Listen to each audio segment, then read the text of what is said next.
Hi అండి. నేను ఈ మధ్యలో ఫంక్షన్లకు వెళ్ళినండి. వెళ్తే ఫంక్షన్లలో నాకు శారీస్ పెట్టిర్రు. ఎవరెవరు ఏం పెట్టిరో చూపిస్తా.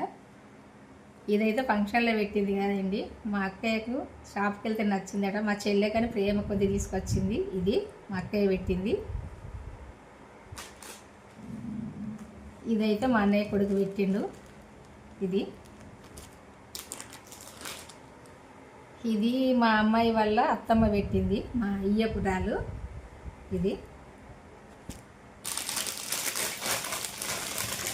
ఇదైతే మా మేనమామ కొడుకు పెట్టిండు. అదే మా మేనమర్ది పెట్టిండు. ఇదైతే శ్రావణమాసంలో మా అక్కయ్య వాళ్ళ కూతురింటికి వెళ్తే అట్టి చేతిలో పంపించద్దని ఇది ఇంట్లో ఉంటే ఇదైతే పెట్టి పంపించింది. ఈ మధ్యలో పోతేనైతే ఇవి వచ్చినాయండి. అక్క చెల్లెళ్ళ ప్రేమలు అంటే అందరికీ ఉంటే నాకైతే తెలియదు. మేమైతే చాలా